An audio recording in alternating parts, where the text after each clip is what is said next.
कहाँ का है, काम तो अपनी है। सर माजी आमदार के बारे में क्या कहेंगे, उस पर क्या बोलेंगे आप? माजी आमदार के बारे में बोले नहीं सर। कुछ है तो 1000 लोग अगर गलत है तो 1000 लोगों को जेल में डाल दो, उनके साथ हमको भी जेल में डाल दो। ये 1000 लोग जो है ये बांग्लादेशी है, इन्होंने गलत पेपर बनाया, ये मालेगांव के नहीं थे, ये हिंदुस्तान के नहीं थे, ऐसा साबित कर दो। और अगर हम उनकी मदद कर रहे हैं तो हमको भी उनके साथ जेल में डाल दो, हम भी 1000 लोगों के साथ जेल में जाने तैयार है। जो मालेगांव में जन्म प्रमाण पत्र घोटाला हुआ, उसमें मालेगांव की पुलिस ने जांच में काफी अच्छी प्रगति की है। मालेगांव में 3900 लोगों ने फर्जी दस्तावेज के आधार पर गलत तरीके से जन्म प्रमाण पत्र प्राप्त किए हैं। मालेगांव पुलिस ने अभी तक 550 जो लाभार्थी है, जो अर्जदार, उनको गिरफ्तार किया, आरोपी बनाया है। आने वाले 10-15 दिन में ये संख्या 1000 की हो जाएगी। उनको मदद करने वाले वकील, एजेंट, एक आध पत्रकार है, महापालिका के अधिकारी, तहसीलदार के अधिकारी, ऐसे 16 अन्य लोगों की भी गिरफ्तारी हुई है। सर 450 अभी यहाँ पर आने के बाद में एडिशनल एसपी ने और कुछ कल दिन भर में और कुछ जो गिरफ्तार हुए हैं उसकी संख्या भी। सर आपने ये जांच बांग्लादेशी और रोहिंग्याई बोल के डॉक्यूमेंट यहाँ पर संबित किया था, लेकिन एसआईटी की जांच में और चार्जशीट में एक भी रोहिंग्याई बांग्लादेशी नहीं मिले। शहर में इस तरीके की बातें हो रही है कि आप मालेगांव शहर को टारगेट कर रहे हैं। अब एसआईटी ने क्या लिखा है, किसने पढ़ा है, क्या है, लेकिन ये एसआईटी के सदस्यों ने ही ये कार्रवाई की है। एसआईटी के सदस्य ने, और एक भी न्यायालय ने, कल तो सुप्रीम कोर्ट ने भी बेल एप्लीकेशन रिजेक्ट कर दी। जिन लोगों ने, जिनका जन्म, सुन लो, जिनका जन्म मालेगांव महाराष्ट्र हिंदुस्तान में हुआ, उसका एक भी पुरावा नहीं दिया है। अब वो कहाँ के हैं, ये जांच बाद में एटीएस करेगी। सर ये मामले में जो जन्म दाखिले मामले में कुछ लोग की जामीन हुई, आसिफ शेख ने कहा कि इसमें किरीट सुमैया की हार हुई है।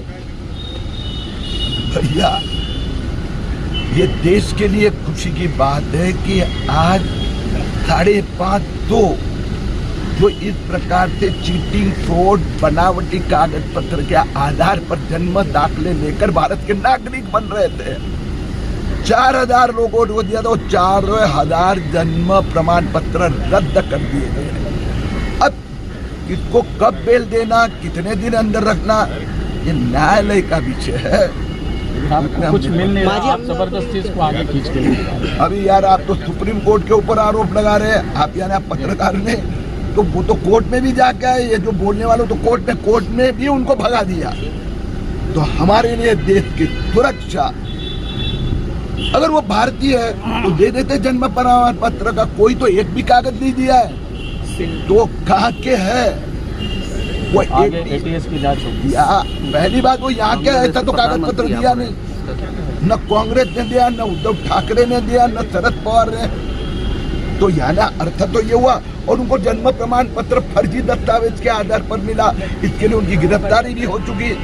अब वो कहाँ का है, वो काम तो अपनी है। सर माजी आमदार के बारे में क्या कहेंगे, उस पर क्या बोलेंगे आप? माजी आमदार के बारे में बोले नहीं सर। सुमैया मालेगांव में आए थे और इन्होंने कई सौ पन्नों के सबूत फिर से पुलिस को दे दिए। किरीट सुमैया मुसलसल एक भ्रम फैला रहे हैं मालेगांव शहर के ताल्लुक से। आज एसआईटी को बैठे तकरीबन 9 महीना हो गया। किरीट सुमैया को चाहिए था कि एसआईटी की पूरी रिपोर्ट लेकर आते, बांग्लादेशी और रोहिंग्या के नाम पर जो एसआईटी बनी उसकी रिपोर्ट लाते, और मालेगांव शहर के साथ पूरे हिंदुस्तान को वो रिपोर्ट बताई जाती कि कितने बांग्लादेशी और रोहिंग्या मिले। मगर आप देखेंगे कि एसआईटी की जांच पर कोई भी मालेगांव में बांग्लादेशी और रोहिंग्या नहीं मिला। तो ये अलग अलग ढंग से नाटक कर रहे, पुलिस को गुमराह कर रहे, प्रशासन को गुमराह कर रहे हैं। उनका ट्वीट कल आया कि 1673 लोग लापता गायब हैं मालेगांव के। अब दूसरे लोग जो सुनेंगे तो उनको लगेगा कि ये कोई बांग्लादेशी या बाहर के लोग थे जो गायब हो गए। जो जन्म दाखला जो दिया गया था वो रद्द किया गया। रद्द करने की जिम्मेदारी तहसीलदार ने महानगर पालिका के प्रभाग को दिया। प्रभाग वाले जो है वो नोटिस देकर जन्म दाखला वापस ले रहे हैं। उसमें कई 100 नोटिस ऐसी है जिसपे तहसीलदार ने सिर्फ नाम लिखा और मालेगांव लिख दिया, कोई एड्रेस तहसीलदार नहीं लिख के दिया। अब ये मामले में वो लोग मिल नहीं रहे जिनसे जन्म दाखला लेना है। मेरी इस वीडियो के जरिए जिन लोगों ने भी 24 में और 25 में जन्म दाखला बनवाया है, उनका जन्म दाखला जो रद्द करने का बोला गया है वो जन्म दाखला खुद से ही जमा करा दे अपने अपने प्रभाग में। इसमें बात यह है कि अगर एसआईटी ने जांच करी, सारे लोगों के पेपर से अपने पास जमा किए गए और उन पेपर के आधार पर कितने लोग गायब हैं ये एसआईटी की रिपोर्ट में है। 3400 कुछ लोगों के पेपर एसआईटी में जांच किए गए, सारे पेपर्स वहां मौजूद है, आधार कार्ड से लेके पैन कार्ड, जन्म दाखला, उनके घर के लोगों के एक मर्तबा नहीं कई मर्तबा पेपर्स उनसे मंगाए गए। अगर प्रभाग के पास उन पेपर्स उनके एड्रेस नहीं मिल रहा है तो वो एसआईटी से ले लें, एसआईटी उनकी मदद करें प्रभाग वालों की। मगर जो ये भ्रम फैलाया जा रहा है कि इतने लोग गायब हैं, इतने लोगों पे एफआईआर हो गई, आप देखेंगे कि जो एफआईआर अभी नोटिस 35 दिन की दी जा रही है, 27 वकील, 500 के ऊपर अरीजादार और अभी भी आगे अरीजेदार लोग को दी जाएंगे। इसमें सिर्फ और सिर्फ इतना ही मामला है कि तहसीलदार ने बोला कि ये आदेश जो दिया गया है ये मैंने नहीं दिया। महानगर पालिका का बोलना यह था कि ये आदेश हमारे पास आया। ये दोनों के बीच की लड़ाई को अव्वल दिन से माइनॉरिटी डिफेंस कमेटी बोल रही है कि साइन और सिक्के की जांच करवा ले डिपार्टमेंट, मगर वो जांच करवाने के बजाय बिला वजह लोगों को आरोपी बनाया जा रहा है। और अगर सरकार को लगता है कि ये सब बोगस लोग हैं तो उनके पेपर्स मीडिया के सामने लेके आए, लोगों को बताया जाए, सारे पेपर क्लियर है। कानून जन्म मृत्यु अमेंडमेंट 2000 में जो हुआ उसमें क्लियर ये है कि अगर किसी का जन्म दाखला गलत बन गया या चूकी से कोई बात हो गई तो उसका तरीका यह है कि उसको नोटिस दो, नोटिस के साथ उसकी सुनौनी लो। सुनौनी में ये उसको बोला जाए कि तुम्हारे पेपर जो गलत है वो बताए जाए। अगर वो उसको दुरुस्त कर देता तो उसको जन्म दाखला दो, अगर वो दुरुस्त नहीं होता तो रद्द कर दो। बस इतना ही सीधा सीधा कानून है।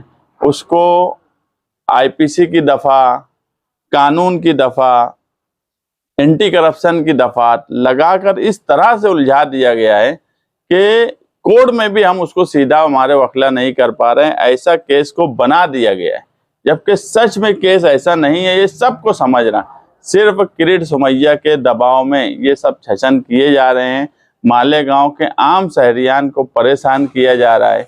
आज जो 35 दिन की नोटिस दी जा रही है उसमें कई 100 ख्वातीन हैं। आज नहीं तो कल इनको वापस जामीन लेना पड़ेंगी, कोर्ट का प्रोसेस फॉलो करना पड़ेगा। अगर इतना ही सब कुछ है तो 1000 लोग अगर गलत है तो 1000 लोगों को जेल में डाल दो, उनके साथ हमको भी जेल में डाल दो। ये 1000 लोग जो है ये बांग्लादेशी है, इन्होंने गलत पेपर बनाया, ये मालेगांव के नहीं थे, ये हिंदुस्तान के नहीं थे, ऐसा साबित कर दो। और अगर हम उनकी मदद कर रहे हैं तो हमको भी उनके साथ जेल में डाल दो। हम भी 1000 लोगों के साथ जेल में जाने तैयार है। मगर सिर्फ एक बेवकूफ आदमी जिसकी नीयत अव्वल दिन से परेशान करने की है, ये समझते हुए भी अगर प्रशासन उसकी बातों को लेकर मुसलसल मालेगांव के लोगों को परेशान कर रहा है तो ये बात भी बराबर नहीं है। हम कोऑपरेट कर रहे हैं, हर तरीके से कर रहे हैं, मगर इसका ये मतलब ना लिया जाए कि मुसलसल मालेगांव के लोगों को परेशान किया जाए। ऐसे पेपर्स भी हमने देखे जो वकीलों के जरिए गए कि एकदम क्लियर पेपर है, कोई मामूली गलती भी नहीं है उसके अंदर, उसके बाद भी उसको आरोपी किया जा रहा है। ये भी मैंने खुद देखा, मैं वहाँ डिपार्टमेंट को भी बोला, लेकिन कोई सुन ही नहीं रहा है। जो जैसा ऊपर से बोला जा रहा है उस हिसाब से कागज चलाए जा रहे हैं, कागज काले किए जा रहे हैं। SIT की रिपोर्ट मंजरे आम पर लाई नहीं जा रही है कि SIT की रिपोर्ट आ जाए तो समझ में आ जाए कितने गायब हैं। और जो आदमी आकर पूरे हिंदुस्तान को मालेगांव शहर के ताल्लुक से गुमराह कर रहा है, वो बात भी साबित हो जाए कि कितने लोग गायब हैं, कितने डॉक्यूमेंट बोगस है, कितने बांग्लादेशी हैं। लेकिन ये सब नहीं करते हुए अगर सरकार को और डिपार्टमेंट को लगता है कि 1044 पे गुना ही दाखिल करना है, तो हमारा ये बोलना है कि सिर्फ गुना ही क्यों दाखिल कर रहे हो। 1044 के साथ में माइनॉरिटी डिफेंस कमेटी के कन्वीनर, कोऑर्डिनेटर को भी जेल में डाल दो कि ये सब लोगों ने गलत काम किया है। कोर्ट में गए, सुप्रीम कोर्ट में भी गए, एहतजाज भी किया।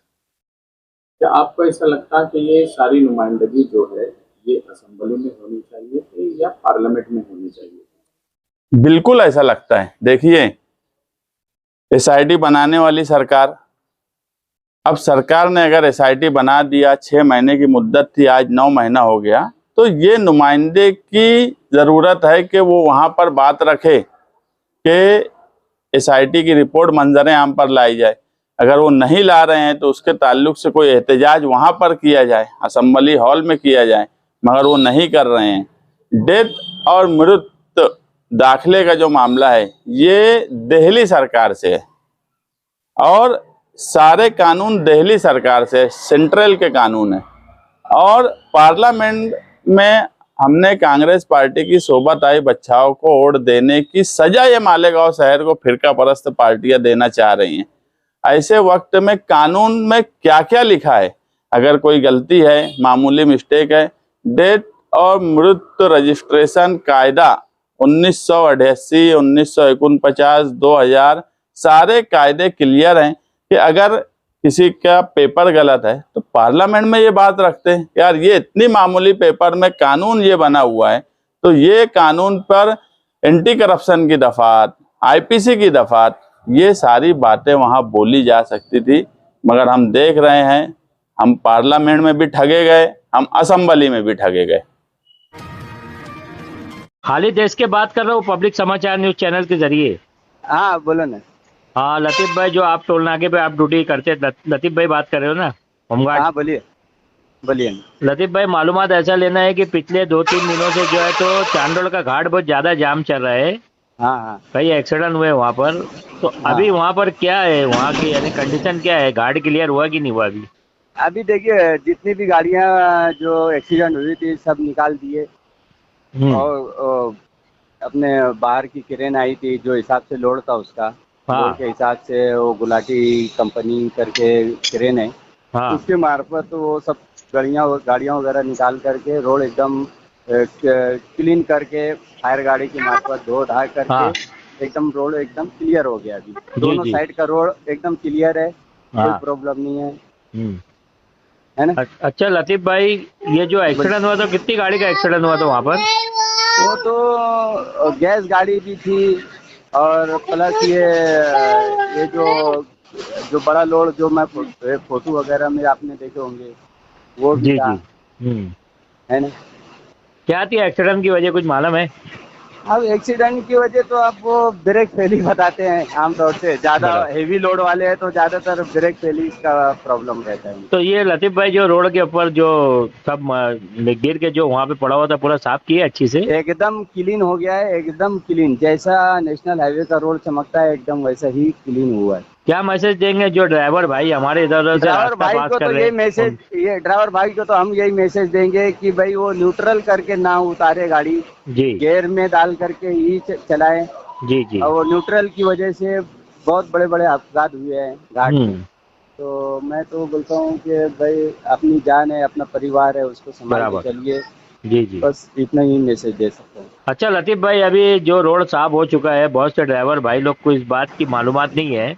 बहुत से ड्राइवर भाई जो है तो देवला फाटे से चले आ रहे थे, बहुत से जो है तो मनमाड़ की ओर से चले आ रहे थे, तो उनको क्या मैसेज देंगे इस मामला को लेकर कि रोड साफ हो चुका है? हम तो ये बोलते हैं कि आप अपने न्यूज़ के माध्यम से आप सब न्यूज़ वालों को बोल दीजिए कि भाई चांदोड़ का जो घाट है वो क्लियर हो चुका है। आप गाड़ी ला भी सकते हो नासिक से और ले जा भी सकते हो, एकदम रोड क्लियर है, कोई बात का प्रॉब्लम नहीं है। चलेगा लतीफ भाई, पब्लिक समाचार न्यूज चैनल में बात करने के लिए बहुत बहुत शुक्रिया आपका।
वरकत। आज मौका 6 सितंबर 2025 बरोज जुमा। अभी रात में तकरीबन 3:30 बज रहे और मालेगांव शहर के हमारे ये भाई है, सलामताबाद के एरिया में रहते हैं, अफ़ान भाई, इनकी अहलिया है जिसको परसों के रोज मालेगांव सिपा हॉस्पिटल से धुलिया मेडिकल कॉलेज में रिप किया गया। यहाँ पर उसको डेंगू होने की वजह से प्लेटलेट जो होता है ब्लड के अंदर, जिसको नॉर्मल के तौर पे बोला जाता है कि 1.5 से पौने 2 लाख रहेगा वो प्लेटलेट, तो वो नॉर्मल रहेगा।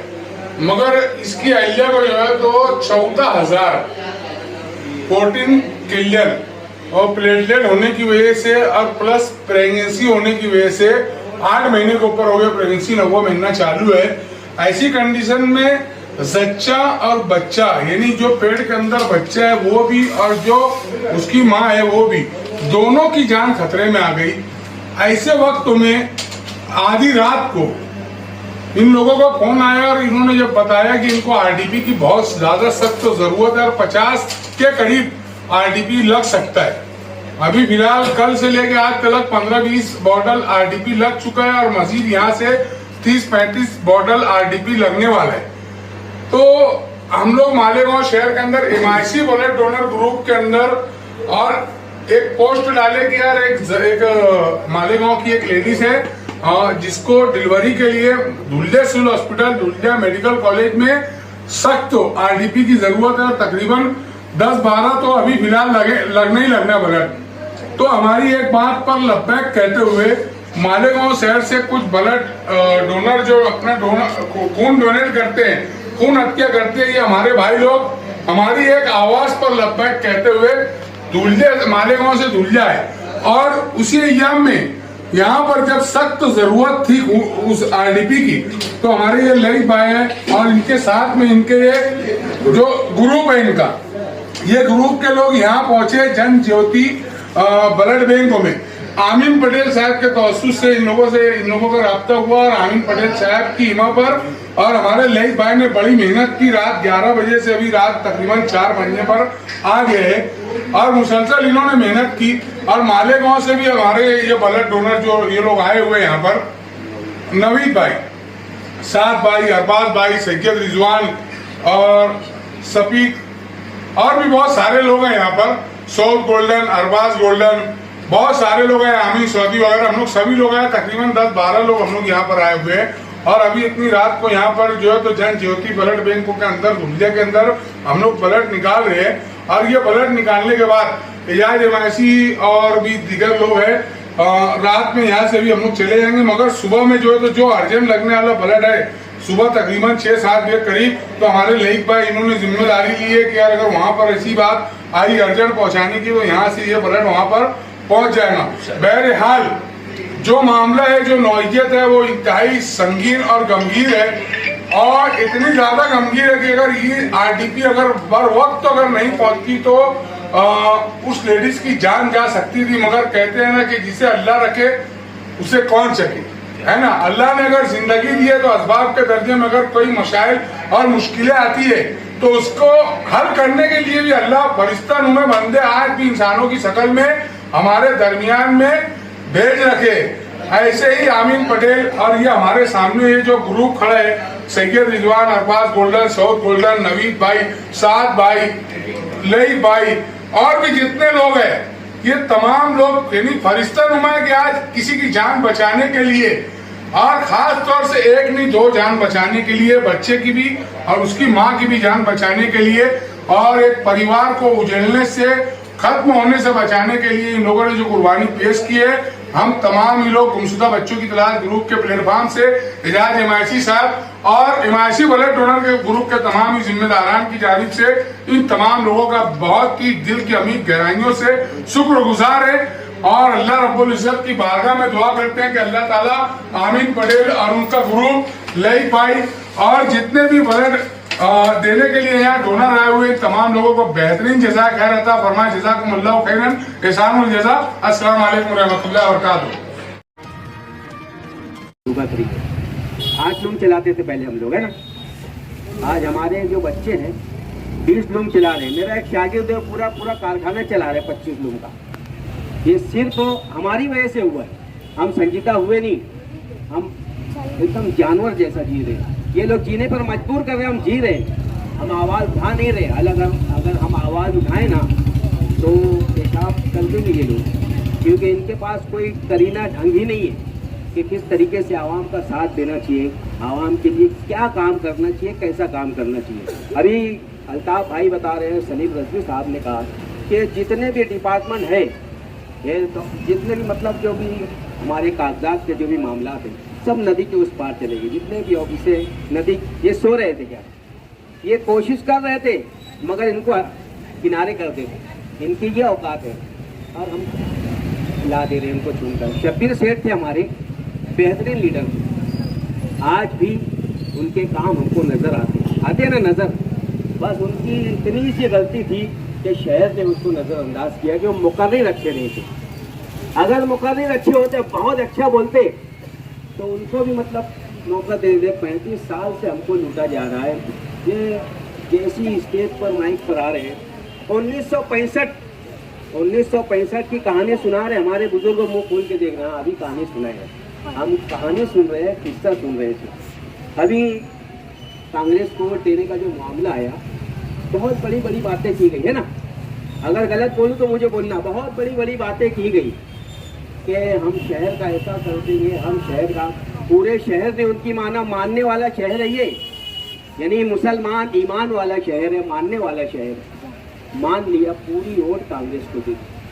अब ये लोग खड़े होकर जब किरेट सुमैया आ रहा है, कुछ उखाड़ नहीं पा रहे, एक स्टेज पर जलसा ले रहे, हमारे साथ जुल्म हो रहा है, तुम क्या उखाड़ रहे थे? जब तुम बोल रहे थे कि हम शहर ऐसे कर देंगे, किरेट सुमैया जैसे लोगों को लाख खड़ा कर देंगे और हम कुछ उखाड़ नहीं पाएंगे, ऐसा करेंगे? ये लीडर है हम, ये लीडरशिप हमारी है। हम सोच रहे थे कि इनको इख्तियार दे दो, इनको ताकत दे दो, ये कुछ करेंगे, ये कुछ करने के काबिल ही नहीं है, एक राशन कार्ड बनाने के काबिल नहीं है।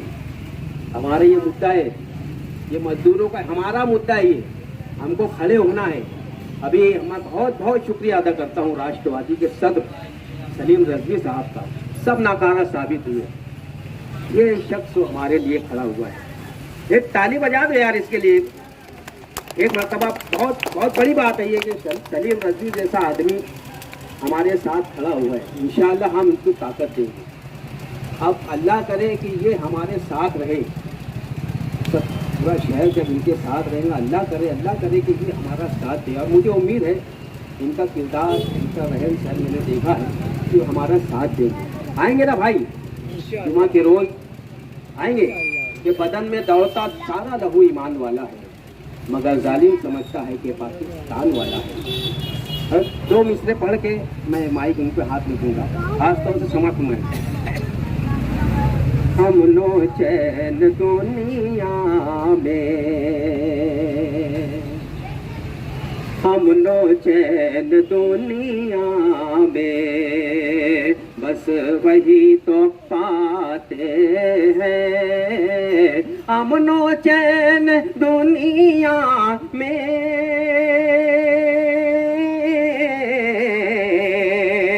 बस वही तो पाते हैं।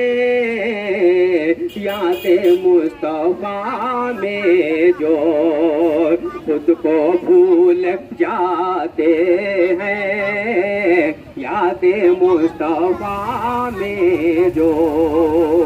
बहुत शुक्रिया दोस्तों, जुमा के रोज़ इंशाअल्लाह बहुत अच्छा कलाम, बहुत अच्छा नज़्म लेकर मैं भी आ रहा हूँ। इंशाअल्लाह मुलाकात होगी। आज़ाद अनवर साहब अपनी तकरीर में कह रहे थे कि जिनको सर पे उठाकर पटक के काम लेना चाहिए था, हमने उनको सर पर बिठा लिया है। अब मैं आपके सामने मालेगांव शहर राष्ट्रवादी कांग्रेस पार्टी के सदर मोहतरम आली जनाब सलीम रजवी साहब को इन शेर से आवाज दे रहा हूँ कि कुछ बात है कि मिटती नहीं हस्ती हमारी, सदियों रहा दुश्मन दौरे जमा हमारा, और तौहीद की अमानत हमारे सीनों में है, आसान नहीं मिटाना नामो निशा हमारा। अब आपके सामने सलीम रजवी साहब अपने ख्यालात का इजहार करेंगे। अस्सलाम वालेकुम। इस मीटिंग में मौजूद तमाम ही नौजवान दोस्तों, साथियों, बुजुर्गों, और जहाँ तक मेरी आवाज़ पहुँच रही है, ऐसी मेरी तमाम माएँ बहनें और तमाम बुजुर्ग हजरात, आप लोगों ने मेरे साथियों की बातें सुनी। उन्होंने मजदूरी के ताल्लुक से जो बहुत सारी बातें की, मैं उसे वापस दोहराते हुए नहीं, बल्कि उससे आगे हम लोग क्या सोचते हैं कि उसके आगे हम क्या कर सकते हैं और राष्ट्रवादी कांग्रेस पार्टी क्या कर सकती है। साथियों, मालेगांव शहर राष्ट्रवादी कांग्रेस पार्टी मजदूर तहरीक के जरिए आपके मोहल्लों तक, आपके चौक चौराहों तक पहुंच रही है। उसका दूसरा मकसद भी है, वो साफ और साफ ये कि हम लोग मालेगांव शहर महानगर पालिका का जो इलेक्शन होने वाला है, उस ताल्लुक से भी जन जागरण करना चाहते हैं, लोगों को जगाना चाहते हैं, लोगों तक अपनी बात पहुंचाना चाहते हैं। अभी जैसे ही इलेक्शन यादू वार्ड रचना जाहिर हुई, उसके बाद तमाम जो मेंबरान, लीडरान मेंढक की तरह उबल कर एक पत्थर हटाओ चार निकलते, वो तमाम लोग आपके सामने रूनुमा होने लगे, जाहिर होने लगे।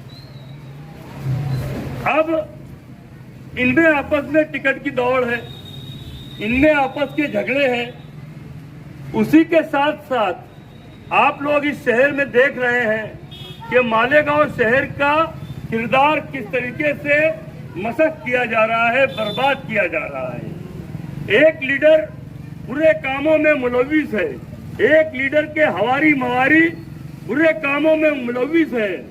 वो जो पुराने लोग कहा करते थे ब्लू फिल्म, ऐसे बुरे गंदे गलीज कामों में मुलविस है। और दूसरी टीम उनके बुरे कामों को उजागर करने में लगी हुई है। इन बुरे कामों को करने वाले, इन बुरे कामों को उजागर करने वाले आप किसे अच्छा मानते हैं, मुझे बताइए। जो बुरा काम करने वाला है वो तो हर हाल में बुरा है, लेकिन बुराई को लोगों तक पहुंचाना, किसी की बुराई की पर्दापोशी करना, उजागर करना किसी की बुराई को, ये भी शरीयत के मुताबिक गलत और नाजेबा माना गया है। तो मैं ये जो देख रहा हूँ, मैं जो समझ रहा हूँ साथियों, मेरी सियासी जिंदगी साथी निहाल अहमद साहब के साथ शुरू हुई। मैं तकरीबन 30-32 सालों से सियासी लोगों पे उतार चढ़ाव देखा। साथी निहाल अहमद साहब का उरूज देखा, शेख रशीद साहब का उरूज देखा, उनका उतार देखा। उसके बाद मुफ्ती इस्माइल साहब आए, उसके बाद आसिफ भाई आए, आसिफ भाई के बाद फिर मुफ्ती साहब आ गए। ये तमाम चीजें मैंने बहुत सारे देखी। लेकिन आप जो लोग मेरी उम्र के हैं या मेरे नजदीक हैं, जो 40-45 साल के जो आज जवान हो चुके, मैं उनसे पूछना चाहता हूं कि क्या आपने कभी इतनी सियासी गिरावट देखी है क्या कभी किसी को इतना गंदा काम करते हुए देखा है क्या एक बुराई करे, उसका दूसरा आदमी बुराई को उजागर करे। ये जो हालात, ये जो हरकत मालेगांव शहर की छवि को बर्बाद कर रही है, इसको बदलने का काम कौन करेगा? राष्ट्रवादी कांग्रेस पार्टी अगर मजदूरी बढ़ाने का काम करने के लिए अपने आप को आपके लिए झोंकने के लिए तैयार है, मैं इस बात की गवाही देता हूं कि मालेगांव शहर राष्ट्रवादी कांग्रेस पार्टी यानी मालेगांव शहर में मैं, मेरे साथी जो अल्ताफ भाई है, असलम अंसारी है, विकन रजाक है, आजाद अनवर साहब है और जो दीगर में अबू जर अंसारी साहब है, मौलाना रशीद है, ये तमाम मेरे जो अहबाब है और जो हमारी जो टीम जो बेशुमार तरीके से अलग अलग जावियों से हमारे साथ में जो लोग जुड़ रहे हैं, मैं उन तमाम लोग जुड़ने वालों का इस्तेकबाल कर रहा हूं।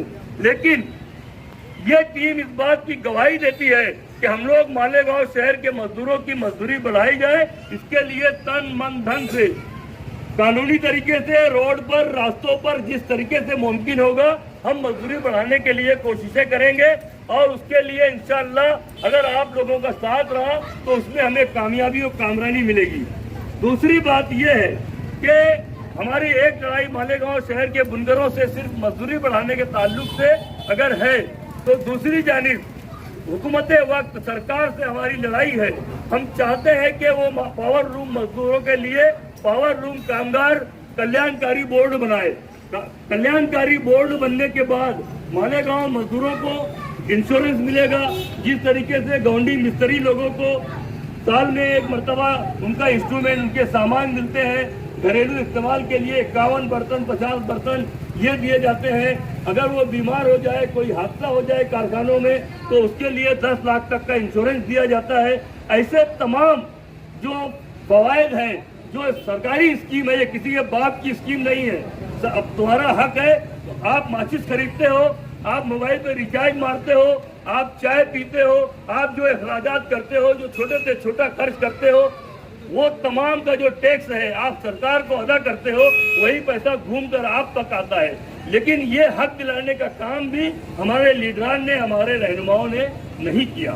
साथ ही निहाल अहमद साहब के सियासी इक़्तिदार के खत्म होने के बाद जो शहर में इक़्तिदार रहा, वो दोनों पार्टी का रहा, कभी कांग्रेस पार्टी के नाम से, कभी MIM के नाम से। ये दोनों जमातें जो है गुज़िश्ता 25 सालों से, 25 वर्षों से इस शहर की नुमाइंदगी कर रही है। और इनकी नुमाइंदगी का आलम यह है कि मालेगांव शहर में सरकारी ऑफिस कोई नहीं है, कोई बैंक नहीं, कोई खरीदी करने वाला ऑफिस नहीं, कोई रजिस्ट्रार नहीं, कोई RTO ऑफिस नहीं। हमारी बदनसीबी है कि हमें हमारी माँ बहनों को अगर लाडली बहना स्कीम में KYC कराना हो, पैसा निकालना हो, बुजुर्गों को वजीफा निकालना हो, तो नदी के उस पार जाना पड़ता है। काम एक बार में होता नहीं। अल्लाह ने हमें मुसलमान पैदा किया, इसलिए हमारा काम एक बार में होता नहीं, दोबारा जाना, तिबारा जाना पड़ता है। एक बार का खर्च मिनिमम 200 रुपए लगता है। ये और तमाम जो तकलीफें हैं, ये तकलीफ वो शख्स बता सकता है, वो शख्स समझ सकता है जो जिसने वो तमाम दौर देखा हो। हमने ऐसे लोगों को हमारा रहनुमा बनाया जिनको आपकी कोई फिक्र नहीं, कोई कद्र नहीं। वो सिर्फ आपके वोटों के लिए, आपके वार्डों, आपके महलों में अपने गुंडों के जरिए, अपने बदमाशों के जरिए, अपने चमचों, हमारी मवारियों के जरिए वो आपके वोटों पर अपना हक दिखाते हैं। और ऐसे हक दिखाने वाले आपके आसपास घूमते हुए नजर आएंगे। लेकिन वोट देने का अधिकार, आप जिस वक्त अपने चेंबर में जाते हैं, धब्बा आपके हाथ में होता है, बटन आपके हाथ में होती है, आपको ये बताना है कि आप उसके साथ में रहेंगे जो आपके साथ में रहने की ताकत रखता हो, आपका साथ देने की ताकत रखता हो। और राष्ट्रवादी कांग्रेस पार्टी मालेगांव शहर में हमारी जो पूरी टीम है, महाराष्ट्र में शशिकांत शिंदे महाराष्ट्र के अध्यक्ष है, और उसके बाद शरद पवार साहब जो पूरे हिंदुस्तान के लीडर हैं। हम तमाम लोग एक चैन के जरिए एक दूसरे से जुड़े हुए हैं। हमारा इस जानिब हमारी पूरी तवज्जो है कि हम हमारे शहर की तरक्की और हमारे शहर के जज्बात को जिस तरीके से नजरअंदाज करके, हमारे हुकूक को पामाल करते हुए, हमारे इन आजी माजी आमदारों ने जिस तरीके से दादा भूसे के पास सरेंडर करके उसकी जी उजूरी करते हुए उसका फंड हासिल करने के लिए उसके काम को, अपने कामों को दादा भूसे का नाम देकर, ताकि कोई दूसरा तीसरा ठेकेदार उसमें न भर देवे, इनका कमीशन मिलता रहे, इसके लिए उन्होंने अपने आप को दादा भूसे के पास सरेंडर कर दिया है। आप मुझे बताइए, अगर आपने दोनों पार्टी में से किसी को भी 10 सीट 20 सीट दी, तो वो उनसे पूछिए कि आपका मेयर कौन होगा। मेरा दावा है कि इनके पास मेयर बनाने के लिए दादा भूसे के अलावा तीसरा ऑप्शन कोई नहीं होगा। मैं आपको इस बात का यकीन दिलाना चाहता हूं कि राष्ट्रवादी कांग्रेस पार्टी ऐसे किसी फिरका परस्त को, ऐसे किसी मुस्लिम मुखालिफ शख्स को इक़्तिदार में आने से रोकने के लिए आपको हमारा साथ देना होगा।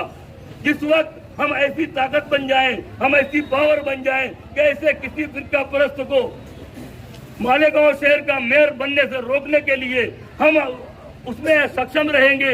हमारे पास वो ताकत है, वो सेकुलर ताकत है, इंडिया अलायंस की ताकत। राहुल गांधी, शरद पवार साहब और इंडिया अलायंस के जो लोग हैं, जो दीगर लीडरान हैं, वो तमाम लोग हैं। महाराष्ट्र में उद्धव बाला साहब ठाकरे जो पुरानी जो शिवसेना है, और जनाब शरद चंद्र पवार साहब, और महाराष्ट्र में राहुल गांधी साहब कांग्रेस आई के जो है, ऐसे तमाम गैर फिरका परस्त लोगों के साथ में, सेकुलर लोगों के साथ में मालेगांव शहर राष्ट्रवादी कांग्रेस पार्टी इलेक्शन लड़ने जा रही है। और हर वार्ड में, आपके इस वार्ड में भी बतौर खास हमारे उम्मीदवार उतारे जाएंगे। यह आपकी जिम्मेदारी होगी, यह आपकी जिम्मेदारी होगी कि आप एक भाजपा मंडल अध्यक्ष मालेगांव शहर। कल हमारी मीटिंग थी मालेगांव शहर के हमारे जिला अध्यक्ष नीलेश कछवी सर, डॉक्टर सुभाष भामरे, हमारे जो खासदार है मंगेश चौहान जी जो 40 गांव के आमदार है, और महाराष्ट्र के सही संयोजक का उनको जवाबदारी है। बीजू बहू है जो हमारे संगठन मंत्री है। गुड़ियर 40 गाँव चौक खुली पे हम गए थे वहाँ पर मीटिंग में हमको मालूमात ऐसी मिली कि यार पार्टी के जो हमारे वरिष्ठ नेता थे मालेगांव शहर में नगर पालिका में जाओ और भारतीय जनता पार्टी की तरफ से जो भी स्कीम वगैरह है, इन्हें मालेगांव शहर में कितनी स्कीमों का लाभ मिला, जो गरीब जो लोग हैं यहाँ पे, गरीब का जो तबका है, और आप जाके मालूमात में बोले नगर पालिका में आपके कमिश्नर से पूछो क्या मालेगांव शहर में गरीब लोगों ने कितना लाभ उठाया। जैसे घरकुल योजना हो गई, हिंदी के बच्चे लोगों के लिए स्कूल, जैसे साइकिल वगैरह, और जो भी स्कीमें थी, जैसे अपना टॉयलेट के लिए जो 18,000 रुपये आते हैं, जो गढ़ के मामले में जो स्कीम है, तो आज मैं उसकी मालूमात लेने गया हमारे मालेगांव शहर में महापालिका में। तो वहाँ पर मैं गया सुबह 12:30 पौने 1 बजे गया। तो यहाँ की जो चपरासी है, जैसे हमारे कमिश्नर साहब से हम मिलने जाते तो इस्लाम पार्टी के 2-3 चपरासी वहाँ बैठे ही रहते हैं। वहाँ एक असलम अंसारी है, वो शकील जानी बेग है, और भी उनकी पार्टी के लोग वहाँ पे डेरा डालते रहते हैं। और हमारे भारतीय जनता पार्टी के पदाधिकारियों के साथ जो कमिश्नर के जो दरवाजे खोलते पंटर है, जो वहाँ पे जो सरकारी सर्वेंट है, ये हमको बोलते हैं अंदर जाना मत, अंदर मीटिंग चालू, अंदर मीटिंग चालू। 2-2 घंटे तक ये बैठे रहते हैं वहाँ पे इस्लाम पार्टी के लोग। तो कमिश्नर उनका है क्या सरकारी सर्वेंट है? और भारतीय जनता पार्टी के लोगों के साथ भेदभाव कर रहे हैं, इन्हें हमारे साथ जातिवादी कर रहे हैं क्या? तो इसकी चौकसी कराऊंगा मैं मालेगांव शहर से। हमारे जिला अध्यक्ष नीलेश कछवी सर से हम बात करेंगे, और हमारे प्रदेश अध्यक्ष महाराष्ट्र के रविंद्र चौहान सर, उनको एक लीडर देंगे, एक लीडर देवेंद्र फडणवीस जी को देंगे। मालेगांव शहर में ये जो कमिश्नर बैठा है, ये सरकारी सर्वेंट है कि इस्लाम पार्टी का है या कोई और पार्टी का है? क्योंकि हमारे लोगों के वहाँ काम ही नहीं हो रहे। हमारे पार्टी के पद अधिकारी वहाँ चक्कर मार रहे हैं, कमिश्नर उनको लालीपाप दे रहा है। कोई भी काम के ताल्लुक से जा रहे तो कमिश्नर बोलता है अभी होगा, कभी होगा, मिट्टी बात करके भेज दे रहा है।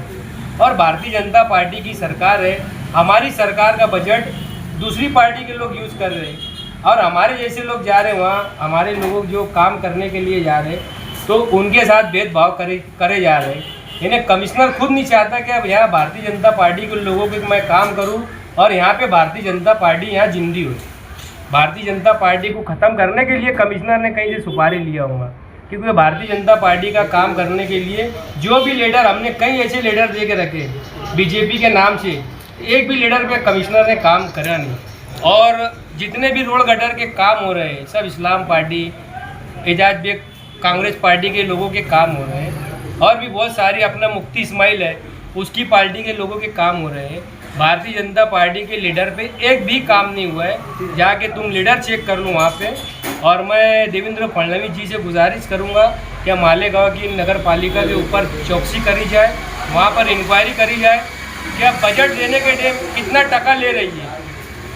जो बाहर की जो अपोजिट पार्टी के लोग हैं उनसे जो बजट लिया जा रहा है, उनको जो फंडिंग दी जा रही है, तो इनसे कितना टका ले लेके इनको बजट दी जाए, उन्हें बजट दे रहे हैं। तो मेरी यही गुजारिश है क्या मालेगांव शहर में इसके ऊपर कार्रवाई हुई नगर पालिका पे।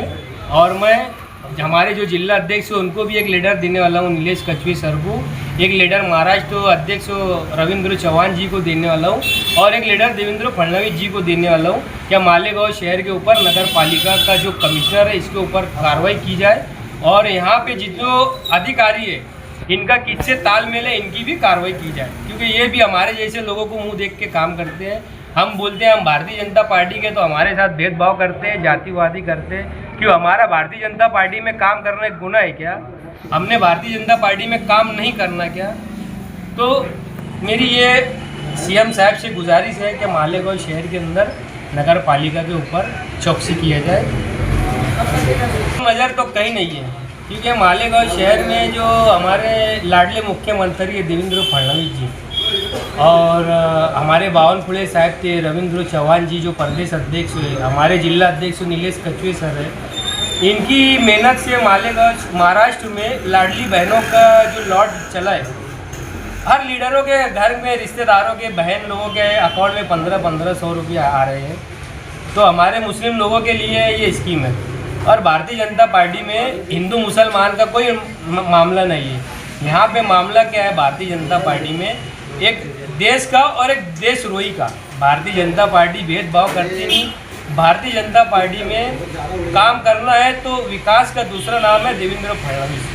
अगर विकास करना है तो भारतीय जनता पार्टी को साथ दो और इसका दूसरा नाम देवेंद्र फडणवीस वाले। काम क्या है, उनको नीचे से पॉकेट चालू है उनको, क्योंकि ये सब एजेंट लोग हैं यहाँ पे। नीचे से टका दे देते उनको, हमको जान दे, कोई दूसरी पार्टी का आदमी अंदर घुसन मत दे। वो अंदर वो तालमेल करते रहते कमिश्नर के साथ बैठ के और करोड़ों रुपये का बजट ले लेते वहाँ अंदर बैठ के। और जो मुच्छड़े बाहर बैठे रहता, वो जैसे हम बोलते भारतीय जनता पार्टी के तो बोलते तुम वेटिंग करो, हमको अंदर एंट्री नहीं है, हम जोर जबरदस्ती करके घुस जाते क्योंकि सरकार हमारी है। और 2-2 बार आने का नहीं बोले, और वो 2-2 घंटा वहाँ बैठे रहते। रोज के उनकी काम है, रोज के काम है। उनका ऐसा लगता है कि कमिश्नर वही लोग हैं, नगर पालिका को चलाने वाले वो लोग हैं। अगर आगे आपकी सुनवाई नहीं हुई तो कहाँ तक जाएंगे? आगे हमारी सुनवाई नहीं होगी तो हम धरना आंदोलन करेंगे, कमिश्नर के मुंह पे कालिक लगाएंगे, चप्पल का हार पहना देंगे। मालेगांव की आवाम उबक गए चकरा मार मार के। और मैं भारतीय जनता पार्टी का मंडल अध्यक्ष हूँ। मेरे पूरे कार्यकर्ता लोगों को लेके मालेगांव शहर नगर पालिका में जाके धरना आंदोलन करेंगे। और मालेगांव शहर में हम पूछ नहीं सकते क्या आपने घरकुल योजना के पैसे कितने लोगों को दिए? आपने जो 11,000 कॉलोनी में जो लोगों को दिए 11,000 कॉलोनी, तो कितने गरीब लोगों को दिए? वो भी मैं हमारी मालूमात में है कि सब मेंबरों लोगों के ताबे में 10-10, 20-20 कॉलोनी। ओपन स्पेस पे मेंबरों लोगों की क्लब है, ऑफिस है। आयशा नगर जैसे 1000 खोली गोल बगीचा जो है वो वहाँ के आवाम के लिए था। वो गोल बगीचा जिसपे बच्चे लोग खेलते कूदते, वो गोल बगीचे के अंदर ऑफिस बना के रखे इस्लाम पार्टी के। कई ऐसे सारे ओपन पे ये सियासी लोगों ने पार्टी बना के रखे, ऑफिस बना के रखे। हम कमिश्नर से पूछ नहीं सकते क्या? आज गरीबों के झोपड़े तोड़ने के लिए गाड़ियाँ भेजी जा रही है। सियासी लोगों की ऑफिस जो बनी है उसके ऊपर कोई एक्शन नहीं लेंगे क्या? तो नगर पालिका चलाने वाला कौन है? गवर्नमेंट चला रही है कि सियासी लेवल के जो पार्टी के लोग चला रहे हैं, इस्लाम पार्टी के लोग चला रहे हैं नगर पालिका? मेरा यही एक पूछना रहेगा ऊपर। और कमिश्नर पे हम इंक्वायरी लगाएंगे कि कमिश्नर ये प्रशासन का है क्या सियासी पार्टियों का है?